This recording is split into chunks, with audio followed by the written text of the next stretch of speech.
she walked by the mall one day and said, "Wow, that guy's cute. Let me go in there and see if I can get a job." That's a true story. That's a true story. And I got the job and I got the man. Yeah, so we worked together. We were friends for a while, and we got married in 1994, July 30th, 1994. So I did good, didn't I? Well, you know, one great thing about this business is that we have an opportunity to work with people that we like, people that are like-minded, and we can pick up the phone and give them a call, and typically home in the middle of the day. And so we had the opportunity, of course, to go visit some of our six-figure ring earners that are just here locally. And of course, we couldn't get to everybody's house. All right, here we are at Mr. Michael Hughes' house, Millionaire Club member, $250,000 ring earner, ex-postal worker. Here's his Lincoln Navigator. Of course, he's got his license plates here that says job free. Let's see if it's in the house here. Hey! What's going on, sir? When he used to come to the presentation, he had his postal uniform on. I mean, he wasn't happy. The ego in his chest wasn't happy. I mean, it was a funny situation. But you wouldn't have picked him out and said, "Now, here's a guy that will make $1 million in prepaid legal," but he has. Come on, guys, let's see if Lolita Harrison's home and her husband, Tim Harrison. Of course, Lolita and Tim Harrison, who worked at a hospital, and her husband, Tim Harrison, was a detective on the police department. And again, average folks who had average lifestyle, who wanted more, who had a burning desire. Hello? Oh, Mrs. Harrison, this is Darnell and Tracy Self. I'll be right there. Thank you. Wow, I bet you didn't have that in their old house. It's hard to find someone who makes six figures, period, but six figures from home. And we've been blessed to do that several dozen times now.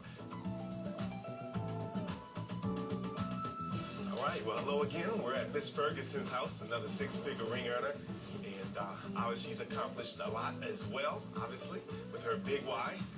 If you've got a big why, you can accomplish all of this. And, of course, you can, too.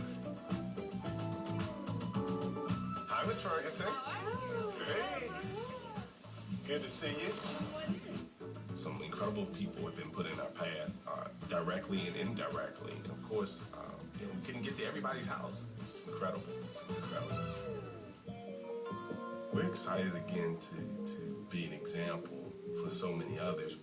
As a person who had come from humble beginnings and now has had success, but more importantly, have successors. And I don't believe anyone's really successful until they created success. I think that anyone can luck up with enough hard work and being at the right place at the right time and become successful. But to reach back and have a game plan to show others how to do the same thing, that's a whole nother level of success. And that's what being showcased on the Trinity Broadcast Network, the Morning News, Entrepreneur of the Year 2004 for the National Black Chamber of Commerce, all of that just put us in another position, another platform, if you will, where we can be highlighted and again shown to the masses that they too can have equal or even better success. So you can be completely different from where you are right now. You don't have to worry about how old you are, how young you are, whether you're black, white. None of that matters. Right now, you decide to turn it on in 2.5 years, it'll be different for you. It's just focus, it's vision, it's understanding that what other people say doesn't matter anymore. In 2 years from that day, 2 years almost exactly on Mother's Day of last year, earlier this year, 2 years from the date I wrote that journal, or that entry in my journal, I went to my grandmother's house and I found out that my grandmother is 80 years old and still working.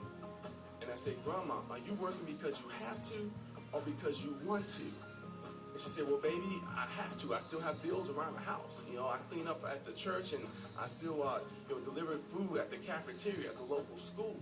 And I said, "Grandma, you know what? You have arthritis. You cannot work anymore." And I wrote her a check. I said, "You are now retired." That's the power behind this business. That was incredible. I'll never forget that day. And I said, "Grandma, you're now retired." And she said, "Great Dana Mona, boy, you rich." I don't really know what that means, but it was something country and it sounded great. It meant everything that you can come home and sit down. And not sit down, but come home, and you don't have to get out at 5:30 in the mornings. You get up when you get ready. Get up around 7, 7:30. Now it's 7:30 when I get up. Since I've got some age on me, it's 7:30 when I get up now. And you just feel like if you don't waste your money,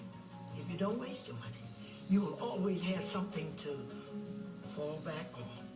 So that's my greatest of it, because he don't mind. He don't mind putting something in your hand, and I don't mind accepting it. I'm very proud of them because it's not all about them. They're very concerned about other people, and they're always humble, and they consider, what can I do to help someone else? It's so much bigger than us. It's so much bigger than the money that's in the bank. What we're able to do when money as an issue is out of your life. To be able to tithe, give away to ministries what we used to make in a year, more than that now, is just incredible for us. I mean, just to know how hard we worked to make that $40,000 or so a year. 60 hours a week working at the mall, and really still check to check. But to now write a check that's bigger than that every single year to give away is huge for us. We just love to be examples. That's all. We just want folks to say, "Wow, I can do it too." That's it. It's not about us. It's about the example that's being set. If it's not us, we want to applaud someone else who's doing it, so that again, that folks will see that they too can have it.